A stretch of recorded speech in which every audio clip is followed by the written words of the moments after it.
Hi guys, Thogrey here with a new video, and this video will be the biggest tier list video for patch 9.2.5 season 3 of Shadowlands. It is the last tier list video until the 1st of August, at least power rating wise I would say, and we are going to discuss all specs into one tier list, so you will see the difference between melees and ranged and healers, and what is OP, what is not OP, what is meta, what is not meta. I'm going to discuss it right away. I'm trying to make it a short video, but I cannot promise you will see the duration of the video. Of course, you will have the timestamps here below for every spec, and also the explanation why I've put a specific spec into a specific rating or tier.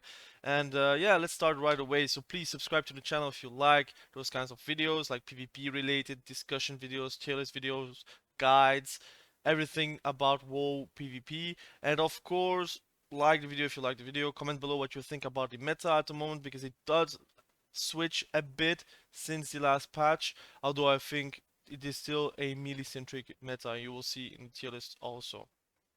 I started to stream on Twitch, so you will also see in the description below the Twitch streaming link, so you can put a follow if you would like to. I would like to see you in my chat sometimes.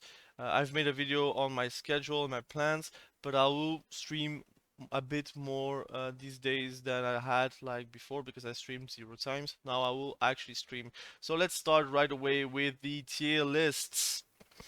So I've put S, A plus, A, B, C, and D tier, and it is for the simple reason because they have a lot of difference. S tier, it means it is God tier. A plus means it is really close to God tier. A tier means it's actually meta. B tier, it means it is average. C tier, it means it is underpowered. And D tier, it means that it is doo-doo, like garbage, like I said.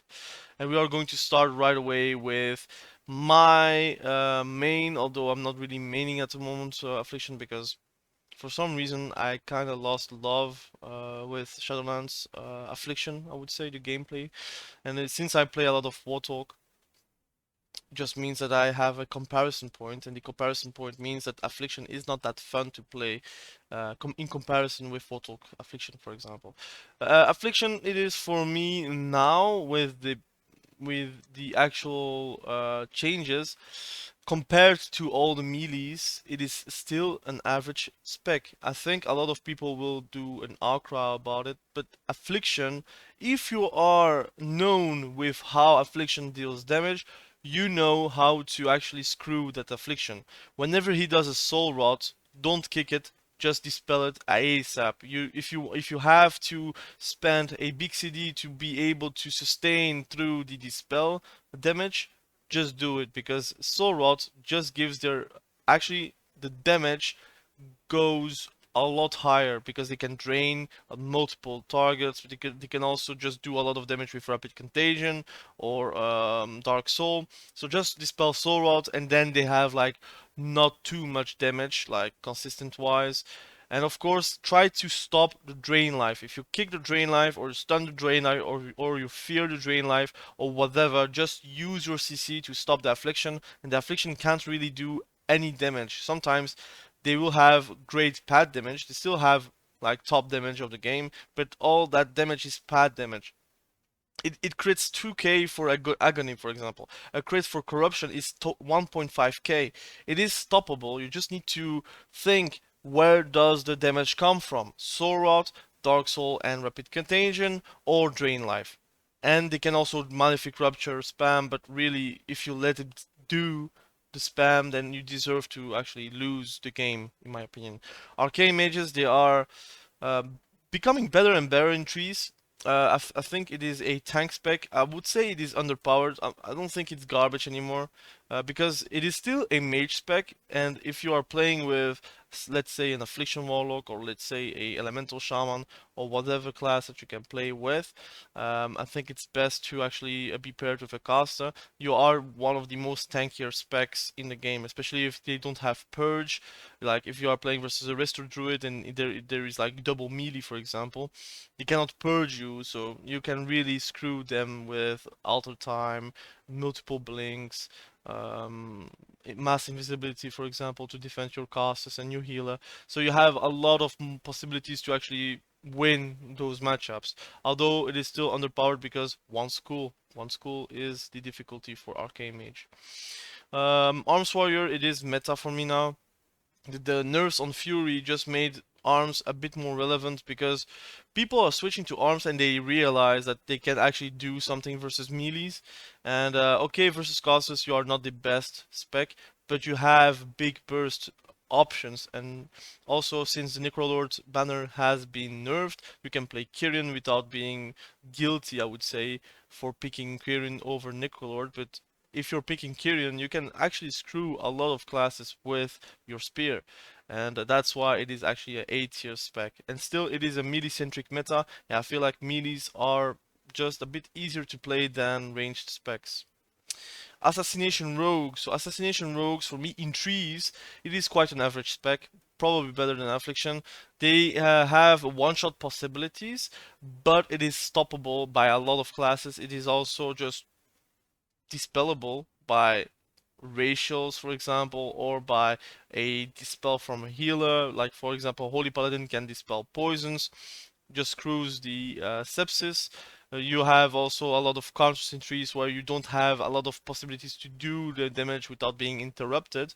Yes, you can do smoke bomb, but often than not, if they know how to play versus assassination rogues, they are just going to walk into the smoke bomb or at least play at melee range so that they can actually apply the healing whenever they get smoke bombed. So for me, this is a B tier spec.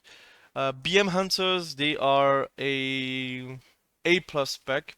They are meta, uh, but they are close to God tier. I think if they buff it one more time, I think BM Hunters might be just God tier. But since their comps are very strong, they can play with a lot of people and being super annoying. They have also super annoying damage that they can deal, because why is it annoying? It is unavoidable. You cannot really avoid damage from BM.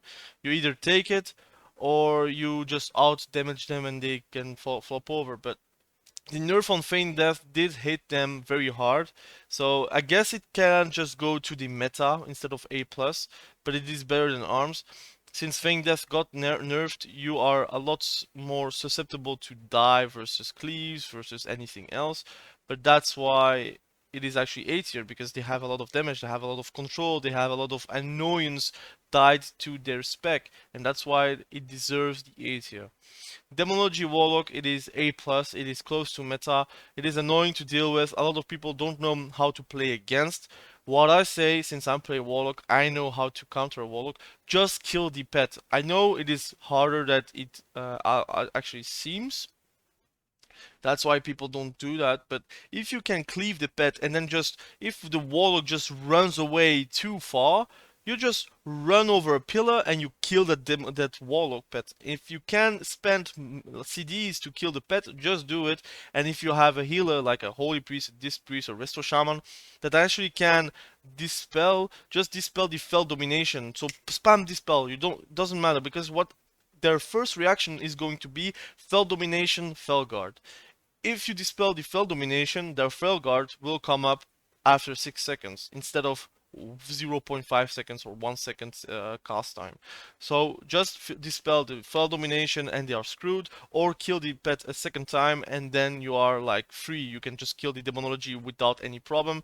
And also the Tyrant is also tied with the health of the Fel Guard. If the Fel Guard has like no health, so it's dead, the Tyrant will do no damage. It will do like 2k, 3k bolts on the enemies, and that's not enough, like Demon Fire bolts.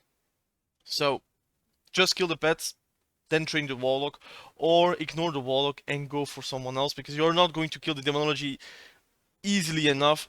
if you're ignoring the pet. So that's why kill the pet. Also, if you're playing Affliction with a Elemental Shaman or any other classes, you can blast that pet very easily just by focusing, dotting it, and then expending some CDs for killing the pet, for example. Destruction Warlock, I feel like it is underpowered. I'm going to be honest, since they removed the stun on the 4 set, like I said, they overdid it. They nerfed the destruction to a way where it is just not possible to compete with ranged and not even compatible with melees. And to be honest, you can still do a lot of damage. I'm not going to say that it's not doing damage, but the way that they need to do damage is very, very hard. Like, they need to cast Chaos Bolt, so they need to do Mortal Coils and then Chaos Bolt. But imagine you don't have Mortal Coil, you are pretty much sitting on a 40-second CD to try to burst again. And that's very hard because they can just line it. They can just, okay, Dark Soul, let's just run because they don't have a stun anymore on Infernals. So I don't know, they overdid it. The Trinket nerf was very good. The Demon Armor nerf is very bad. The stun nerf on the 4 set is very bad. They are planning to nerf the Reign of Chaos talent, which I don't like to use, but it is part of the soul shard regeneration.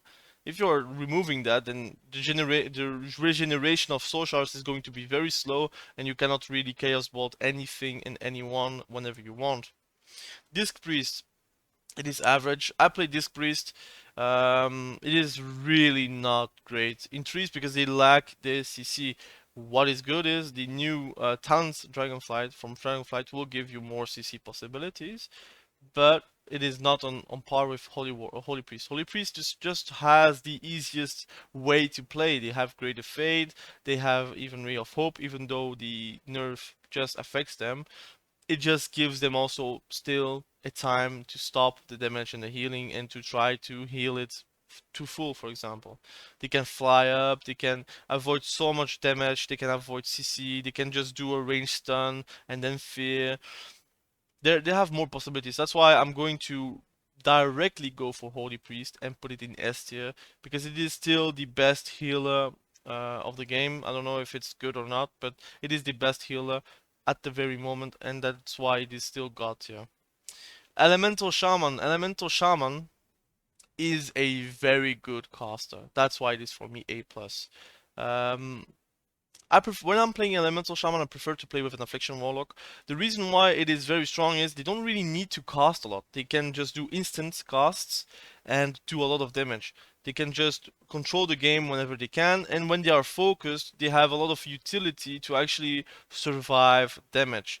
And the way for casters to be meta, it is to actually be surviving damage. If you're not surviving damage, you're doing nothing. Like an Affliction Warlock, they just flop over if they don't get drain life off. Or Destruction Warlocks, they don't even drain life. They don't have the essence drain change doesn't affect them. They are going to flop over. Same for Arcane Mages, for example. They need to cast and they don't have a lot of survivability except with their mobility or their annoyance with alter time. But if they have a purge team, like for example they are playing Turbo, they are not going to survive, for example. And that's why I'm going to straight away go for Fire Mage, and Fire Mage is still god tier. The reason is they are super tanky. They didn't even change anything that makes a Fire Mage actually a Fire Mage tanky spec, I would say. They do still obnoxious damage while combusting. They have a lot of good comps, they have a lot of good possibilities, they have still the CDR that they can have with Night Fae, they have the mobility, they have the survivability, they have the damage, they have everything that a caster would like. Is it OP? I don't know, I feel like it's OP because they are not killable, but if they are killable, then I would be fine to be getting one-shotted by a combust, as long as it's possible to punish the combust. If they are not going to kill you, then you should be able to respond it with a lot of damage. But a Fire Mage has so many ways to run away, so many ways to actually avoid damage with shields, or to be obnoxious with their ice blocks, timings, with their cauterize. They have a lot of possibilities to actually survive, while a Frost Mage, for example, it is now average. It is just too easy to shut down a Frost Mage. The only way a Frost Mage can exist is by playing with a Warlock. Then they have like the possibility to get ignored. But still, I feel like Frost Mages, since they have the trinket nerfed, they can still use the trinket to avoid stuns, of course. But the interrupts are what makes a Frost Mage actually very hard to play and to perform. If you cannot spam your Frost Balls, you do like literally no damage. Icelands is not doing the damage that it should be doing. After all those expansions, they changed Icelands to do actually puppy damage and Frostbolt to do a lot more damage, while they should be on par. The build should be instant damage or Frostbolt casted damage. And Frostbolt casted damage can do a lot of damage, but it is random, and Iceland's damage should be consistent but high because you can do it often. That's why Frost Mages for me it is average, because they are easily killable. Is it better than Affliction? I don't know. I feel like it's on par. Is it better than Warlock? It is better than Warlock, because actually for me it's underpowered. I want to do that in C tier. I'm gonna do bottom B tier. It is close to C tier. They only have one school too. They okay. They can polymorph while silenced or interrupted on Frost, but the difficulty is that if you're playing versus a melee cleave, they have double interrupts. So turbo, like I mean enhancement, but they play with turbo. So enhancement shaman is for me meta, because they are very strong with an arms warrior or with a fury warrior. They can just shut down a lot of classes. I feel like it's one of the best comps that you can play into RMP, because you can play necrolord and you can be very annoying. I feel like the problem is for enhancement shaman, they have a lot of pad damage if they're going for the chain of harvest. They can have a lot of instant burst damage with the wolf builds, or they can go for doom winds and then it's a 1 minute wonder. But the problem is with doom winds it is stoppable. The problem with the wolf build, it is predictable, and the chain harvest build, although it's unpredictable damage on chain harvest, it does a lot of pad damage, and sometimes you just wait for that chain harvest to actually kill people.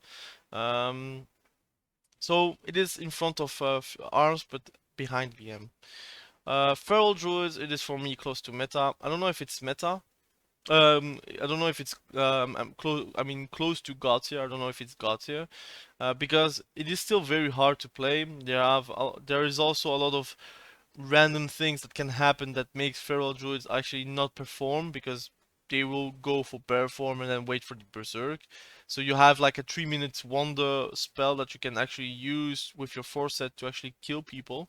But if they are smart, they just stick on the feral and don't let him go cat form unpunished.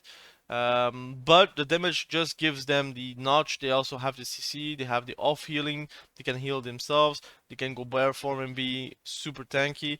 For me, it is A plus.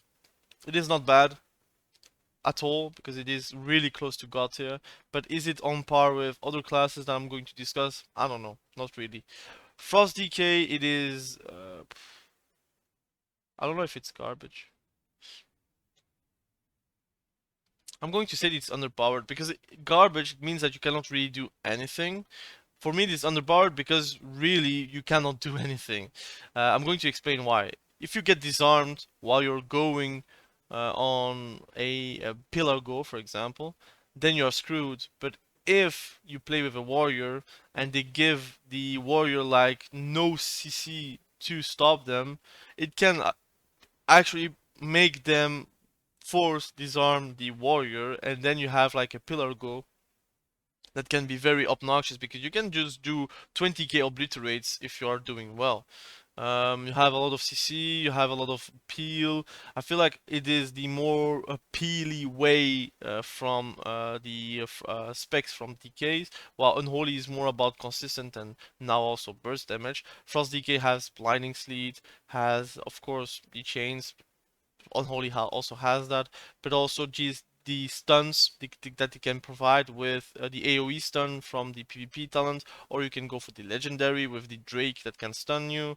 So you have utility, but the damage sometimes is predictable. Actually, it is very predictable, but also stoppable, and also you flop over versus melee, and it is a melee center meta. So since melees are very strong, Frost DK is just C tier. If classes would be a bit more stronger, I would say that Frost DK would be average or meta, for example. Fury Warrior, I feel like it is now close to meta since the nerfs they are not god tier because I feel the difference. Fury Warriors don't really pump as much as before, although it still is pumping. I feel like it is really comp dependent. I might put it in god tier to be honest, but I'm hesitating. I'm gonna wait maybe at the end of the video to sort everything out. But for me, it is close to meta. It has a utility. It has a damage. It has the consistent damage. It has a burst damage. It has also the unpredictable damage that they can do with their force. As long as their force exists and they are interacting with the talent, it makes them actually very strong. And yeah, I feel like Fury is in a good spot. Probably better for them than for us, but it is still stronger than arms, although arms is a viable switch that you can make if you want to play a different style. I've made an arms guide if you want to check it out. It is at the end of the video, or you can see it on my channel. Holy Paladin, it is meta. Meta or close to meta. It is meta. It is a very good healer, has a lay on hands AoEs, I would say, so they can just make people survive easily.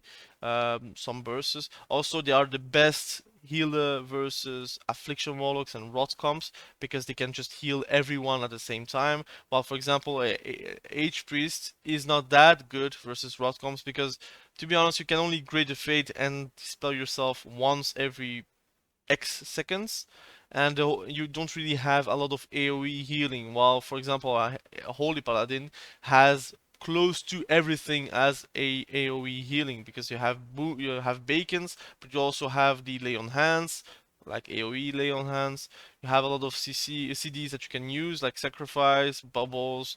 So they are very good in this meta. I feel like they are close to meta since the meta has switched to a more rot comp or melee centric comp, like for example, Elemental Shaman with Affliction Warlock is still very strong. The comp is probably S tier, although Affliction is B tier. It is just the mechanics that is surrounding the comps that makes them actually S tier. But for paladins, they are very good. They can heal a lot of damage that actually healers cannot really sustain themselves with. So Havok Demon Hunter, it is meta. They have a lot of meta comps. They're also very good versus casters. Again, the rise of casters exists, although the meta hasn't really switched towards a ranged meta. It is still a melee meta, but since the rise of Affliction Warlocks, Demonology Warlocks, Fire Mages, Frost Mages, Elemental Shamans, Havocs have a better time because they have a passive magic reduction damage on themselves with the conduits, with the passives that they get from leveling.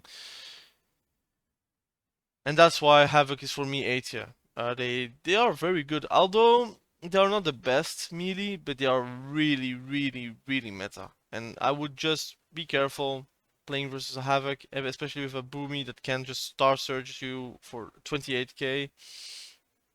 It does a lot of damage. Marksmanship Hunter, average. It is stoppable. It is easily stoppable. They have a lot of damage, but again, you are going to focus the Marksmanship Hunter. And whenever you are focused, it is very hard to actually perform any damage. And what you are going to do with double tap, every time you are going to double tap, they are going to expend a lot of CC on you, so you cannot really reliably do a lot of damage. And then whenever you're doing rapid fire, that's where they are going to use the CC, so the double tap goes away and the damage still sucks. So for now, it is average. I hope they will change a few things in Dragonflight, but Marksmanship Hunter stays really fun to play. If you want to play Marksmanship Hunter, you can just go and have fun. Boomies, Balance Druids. I've changed my mind in trees. It is actually a meta class.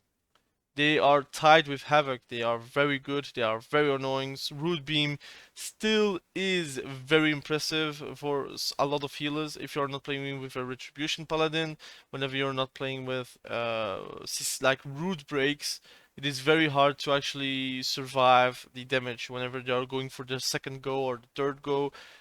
that's where you don't have CDs anymore, and then you flop over. So really, boomies are very good. Although I'm not playing boomy at the moment because I don't like the playstyle. I might try it, but if you want to enjoy your boomy and you enjoy your boomy at the moment, I would just go for the rating at the moment, play with a Havok, and have fun. Mistweaver Monks. It is meta.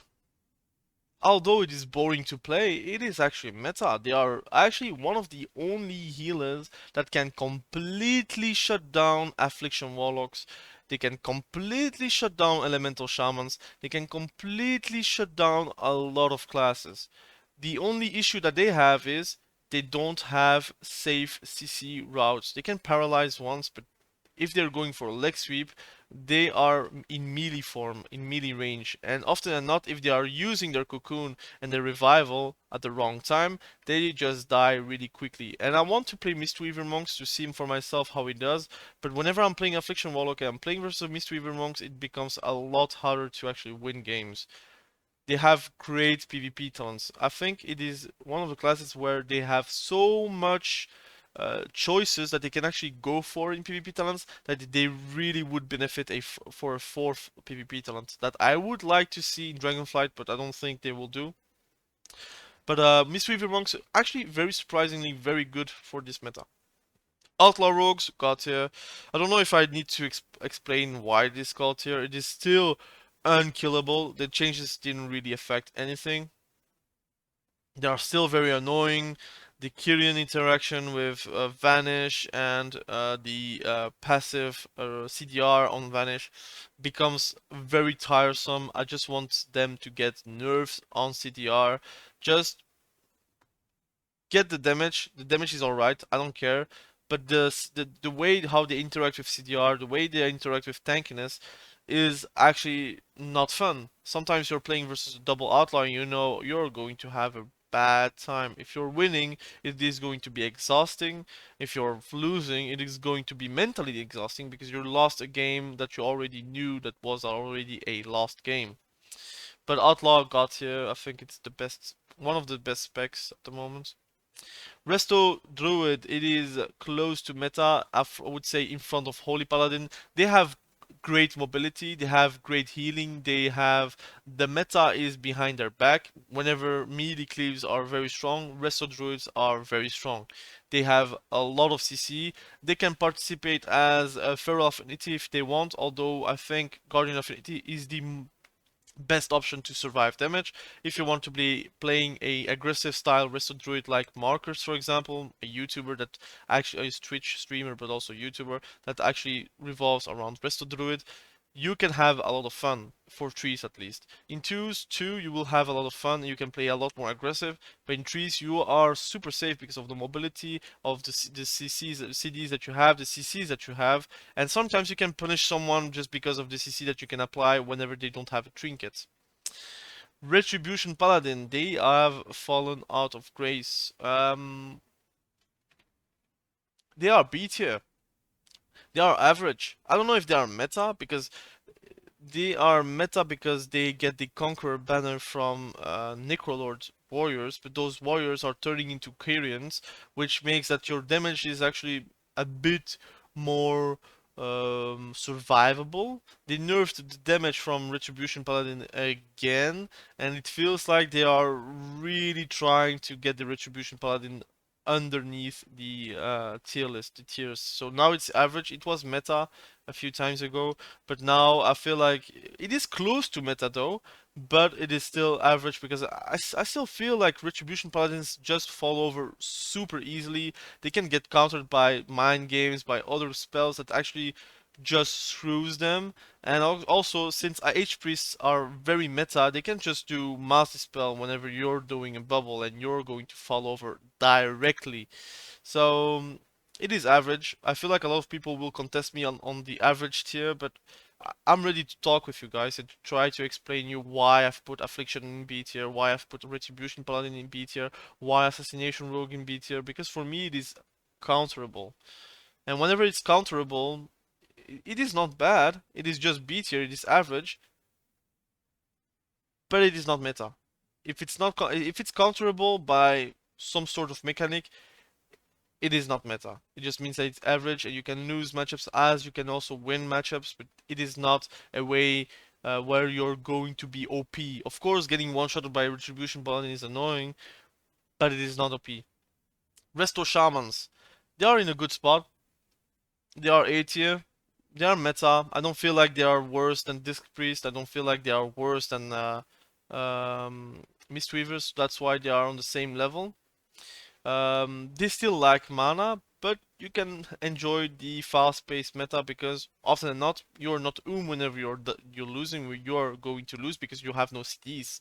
The throughput healing is still very bad, but you have the lucky. I would say you're not lucky, but the foresight gives you instant healing with chain heals, and that can provide you a lot of oomph whenever they are going to burst your teammates. So Resto Shamans are in a good spot, although I feel like whenever they are going to buff Resto Shamans for next patch, for example, they will go for into God tier, and Edge Priest will go to average or meta if they are changing something else from their kit.